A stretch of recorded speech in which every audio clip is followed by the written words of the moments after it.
Hi, I'm Marty Cohn, and welcome to Brattleboro Community Television's Meet the Candidates 2022. This series affords you an opportunity to hear from the folks running for elected office. Today, our guest is State Senator Becca Balint, the Democratic candidate running for U.S. House of Representatives. Welcome, Senator Balint. Thank you for the invitation. All right, so it's real exciting to have you on the show. Tell us, why do you want to be the next U.S. representative? Yes, this is the crux of it, isn't it, Marty? I get asked this a lot. Wait till I get to the last question. So why would I go from being, in some ways, at the pinnacle of my state career, being President Pro Tem of the Senate, to going to being one of many, right, in an environment where many people say it's incredibly toxic and difficult to get things done. And so I think it's important for people to understand my why. Why would you do this? Why I'm running is because I have serious concerns that we're sliding towards authoritarianism in this country. I think we've seen the signs for years. I think the democracy itself is at risk, and we don't lose democracies overnight. We lose them little by little, as norms are overturned, as rights are attacked, and I feel like we're in that moment. So that really, for me, is the why. And if we don't shore up the democracy, I'm not going to be able to do the things that I want to do for Vermont, continuing to invest in housing, continuing to find supports for families like childcare and workforce development, all of those things. But the fundamental issue for me right now is making sure that we have a democracy. And I know I'm not alone in that mission. Great. Well, now there are a few people who are running against you. Yes. So what separates you from the other candidates? Well, I think there are a lot of things that separate us. One is I have a tremendous amount of experience working within the legislature. And here in the legislature, as you know, we are citizen legislators. So we have to be completely and totally tied into our home communities. We don't have career politicians in the same way you might in another state like New York or Massachusetts. You really are, every 2 years, you've got to go back to the voters, explain what you've done. And so in talking with sitting members of Congress through this process of running for office, I've had an opportunity to do that. And they say more than anything right now, we need people who understand how government works, who understand that it can be tedious at times, it can be a slog at times, but you don't give up, you continue to try to build coalitions. And I feel like having been through those committee meetings, through the process of being a leader in the Senate, you figure out when to be pragmatic, when to push hard on something that you want, but it's not a game to me. It's deadly serious. And I think that and my longtime experience as a teacher and knowing how to listen deeply to people, because when you're in this position, yes, you have to work hard with your colleagues, but you also have to work well to represent your constituents. And a lot of that is listening deeply. All right, so magic wand. Yeah. You're the next U.S. representative. What would be your top 2 priorities? Yeah, so that's hard to choose, as you know. So I told you, these are not easy questions. Yes, so I would say there's a bill in the House right now, H.R. 1, that is critically important, which is essentially shoring up voting rights, really going back to looking at what was happening under the Civil Rights Act that we no longer can rely on in terms of guaranteeing that everyone has access to the ballot. So that's one important piece of legislation. The other is, I'm going to keep saying housing. Housing is incredibly important. Everywhere I go, it's important to families, it's important to individuals, to businesses, every community I go to. I'm keenly interested in seeing if we can get a targeted rural investment for water and sewer for our smaller towns and villages. And I feel like that is something that might be able to get some overlap on the other side, I hope, since we don't know what's going to happen in the midterms. That's, I don't know if that's one of your questions coming later, but, it is in a sense. I mean, I guess, how would you work within a legislative body that is so starkly divided along partisan lines? Yeah, it's challenging. There's no way around it. And I don't think any of us can really anticipate what it's going to feel like after the midterms. I do know, in meeting with Peter Welch and how he was able to navigate in the House, and also meeting with many of his colleagues. And I think Vermonters would want to know he has a lot of respect from his colleagues. He was kind enough I went to one of the Democratic caucuses a few weeks ago, and he spoke on my behalf. And afterwards, so many people came up to say, we have so much respect for Congressman Welch, and we're so glad that he's vouching for you, essentially. And so he was able to figure out, again, where do you find overlap on issues that perhaps are not hot button issues, but will really impact Vermont, whether it's in agriculture, whether it is in supporting rural communities. But he said to me, in all candor, a couple weeks ago, he said, but it's not even the same house that I came into. He said, you have to figure out who you can work with and who is not the least bit interested in actually doing work. He said, don't waste your time on people who aren't interested or serious about doing work. But he said, there isn't a shortage of people who do want to deliver for their constituents back home. But I will be relying certainly on our broader delegation to help me navigate that. And I'm somebody who, having taught in schools, I know how to deal with families from all different backgrounds, all different political experiences. And I am somebody who is focused on alleviating suffering. That's why I was a teacher. That's why I went into public service to begin with. And I think if I stay focused on that and not get distracted by the other things, there will hopefully be a path, I hope. Great. Yeah. All right, so let's touch on some of the challenges that we have here. One would be the rising cost of food, fuel, and other goods. Yeah. What do you think you could do to help address that? Yeah, as you know, inflation is a thorny one.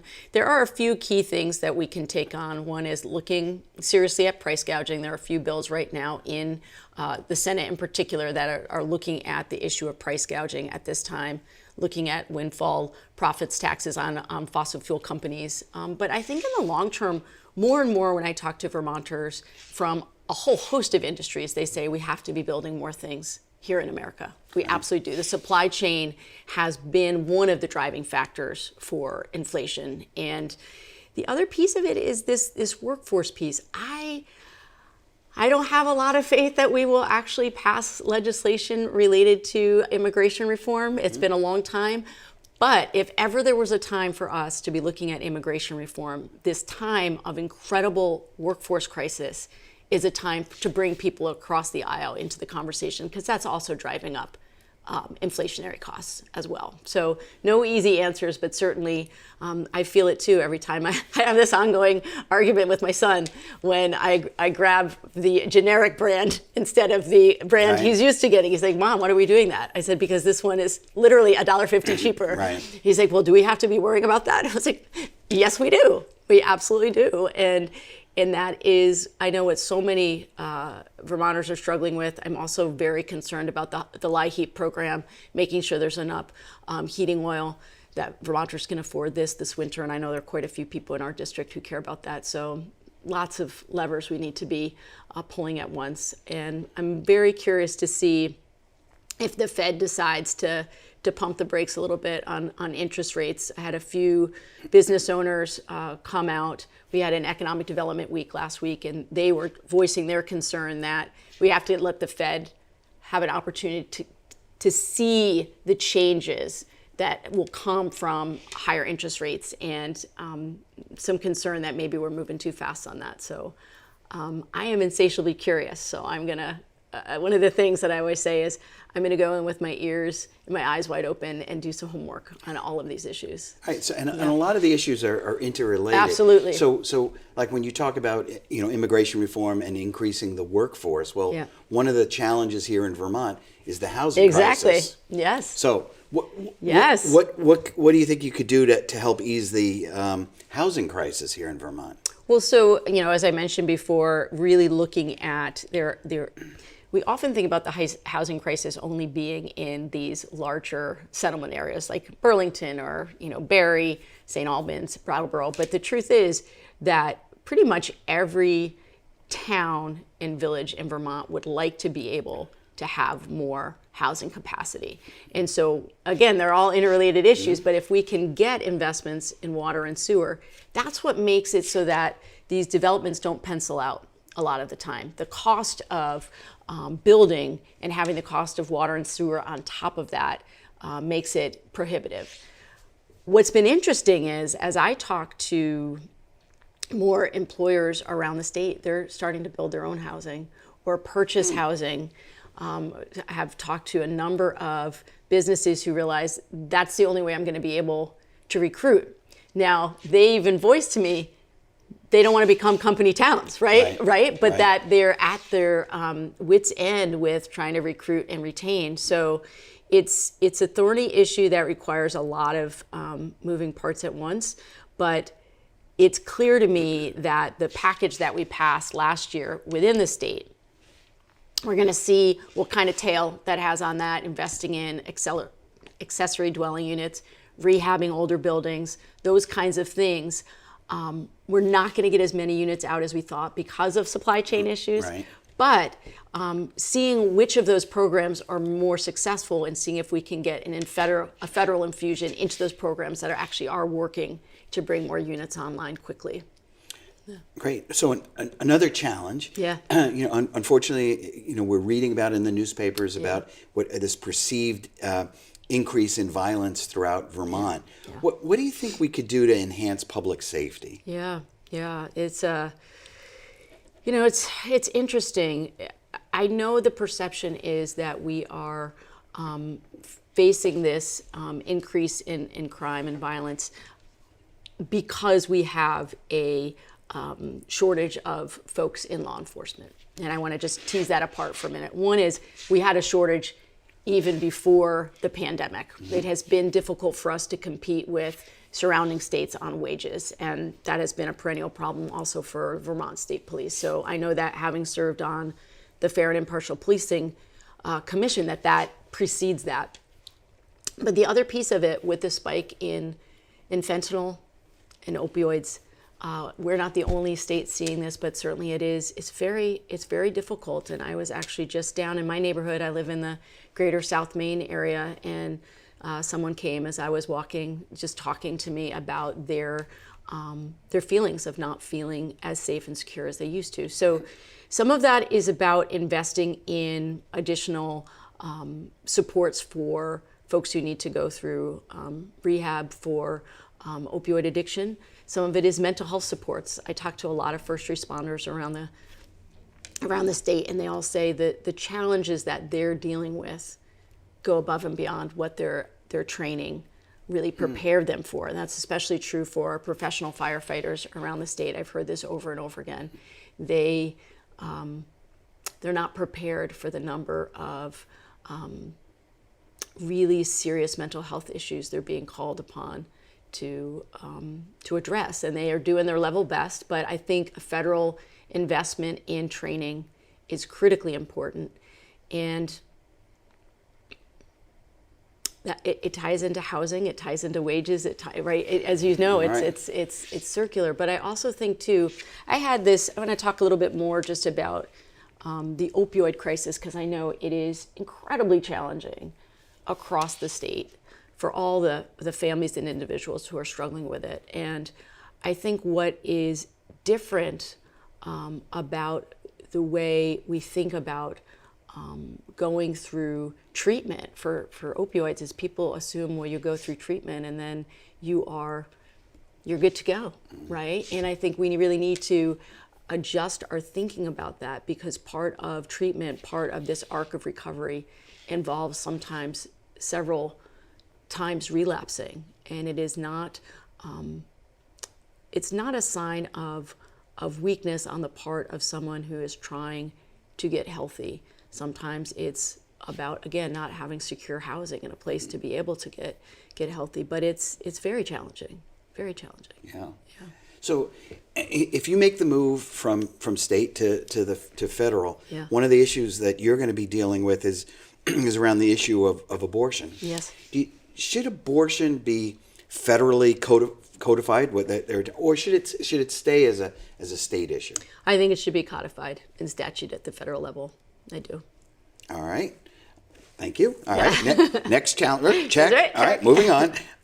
You actually alluded to this before. Yeah. Childcare. Yeah. There is an incredible shortage of affordable childcare in Vermont. I know it's probably it's national, but I'm looking at our little state. Yes. And again, that ties into, if parents can't find a place for their kids and they're not going to be able to get a job, then the house, Yes. What do you think we could do about the shortage of childcare? Yes. So a couple things. One, I want to just let folks know I started my career in the Senate when my kids were pretty small. And we struggled with childcare in earnest for the first few years of my stint in the Senate. It was incredibly challenging. I actually don't know how we got through it. And I think a lot of parents feel that same way. They look back and they say, I don't know how we got through that. We sort of Jenga'd things together. We know that there are thousands of people who would like to be back in the workforce in Vermont and can't because of childcare. So we did work at the state level the last few cycles to, one, increase the subsidies both for families seeking childcare, but also working to make sure that there are salaries that are, I don't want to even say livable because everything has gone up since then, but we tried to make increases in the compensation that they're getting. I do think that there are a number of organizations within the state that are working to have a statewide presence in childcare over the next few years. And I think it's much more likely that we'll be able to do it at the state level before we'll be able to get it passed at the federal level. But that is going to be an issue that I will be fighting for in earnest because I absolutely see that direct connection. All right. Now, another issue or challenge Yes. that we have here in Vermont is the climate crisis. Yeah. The state legislature passed the Climate Action Plan, that's that blueprint. What actions do you think you can undertake to address the crisis from the federal level? Yeah, I think we need to continue our investment in solar. And I think that there's a tax credit that George W. Bush put in place related to solar that has shrunk since he was in office, and it is in danger of going completely and totally away. And so I don't get too far in the weeds, but that could be an easy win for us, is reinstating that tax credit for building out solar. We have to continue our work on weatherization here in Vermont. That's some low-hanging fruit that we need to continue. We could be getting federal supports in training for workforce. We know that that's one of the holdups right now is we don't have enough people trained up to do the work, to weatherize, to help us save fossil fuels. But these are potentially very good paying jobs. I also think that if we are serious as a nation to moving off of fossil fuels, then we're going to have to really put our money where our mouth is in terms of subsidizing people to get, whether it's solar, whether it's EV, those vehicles, or whether it is looking at cold climate heat pumps. There are these things that, here's what I hear from Vermonters. They want to do the right thing. Right. They say they want to do the right thing, and they feel paralyzed either because financially they can't do it, or they're not even sure how to engage in trying to fight the climate crisis. So I think we have a responsibility as elected officials not to be spreading the doom and gloom, right? It is scary, but also there's an economic opportunity here. And the other piece I think I would want Vermonters to understand is agriculture can play a big part in helping us mitigate the climate crisis. When we think about the amount that soil can sequester carbon, that could be a huge boon to Vermont. And so again, none of these issues are easy, but I'm always looking to see where can we get buy-in across the aisle on these things, because these are not just issues that are specific to Vermont. Right, right. Especially when you're talking about climate. And exactly. Any low-lying area, right? So when I was trying to think of questions to ask you, this is one that I thought you'd really... What Vermont traditions do we need to preserve in the Green Mountain State? That's a great one. So I would like to see town meeting preserved. Now, I may be going out on a limb here. I hear from more and more Vermonters, they'd like to see it not be on a Tuesday. They'd like to see it at a time when they really could attend. Right. And so sometimes it takes a kid to like point something out to you. And, my son said to me last year, he's like, it sort of clicked into place for me. I said, wait, town meeting's on a Tuesday. He said, does everybody get the day off? I said, no, not everybody gets the day off. He said, well, how can that truly be representative of the town? And of course, here in Brattleboro, we do it on a Saturday, and it's representative town meeting. We don't have to get into the weeds since we're the only ones in the state. But I have serious concerns about our ability to hold together this democracy. That's where we started. If we continue to not be able to talk to each other and get people of differing views into a room to have civil conversations, I'm really concerned about that. And so I'd love us to be able to have an honest conversation, and maybe it just has to happen in towns themselves. Is your town meeting at a time when people really can attend? Right. And who are you leaving out of the conversation because they're not able to get there or they don't have childcare? Sure. All of those things. Certainly, maple sugaring is incredibly important. I'm an avid outdoors woman. All of the traditions that we have here in Vermont and getting connected to the outdoors, very important to me. And I think, we have this incredible ability to have direct connection to our elected officials. Right. I don't want that ever to change.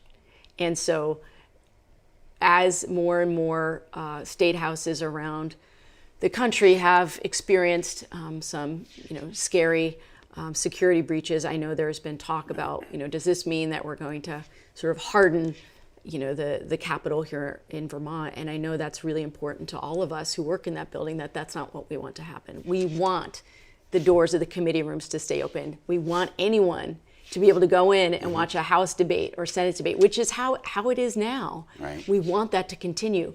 And I think in a way, if we're able to do that, it diffuses some of that anger, because it isn't an us and them. It's like, no, this is the people's house. It's open to everybody. So that's something I feel really strongly about. All right. Now I'm going to ask the last question. Yes. And I think this is going to be the toughest question. It may be. All right. What do you want voters to know about you? Oh, actually, it's pretty easy. Oh, okay. It's pretty easy. I always like to let people know that I'm a middle school teacher at heart. And I say that because if you can teach middle school, you can do just about anything, because it is a challenging time. And I often joke too that politicians, when we're not at our best, we act like middle schoolers.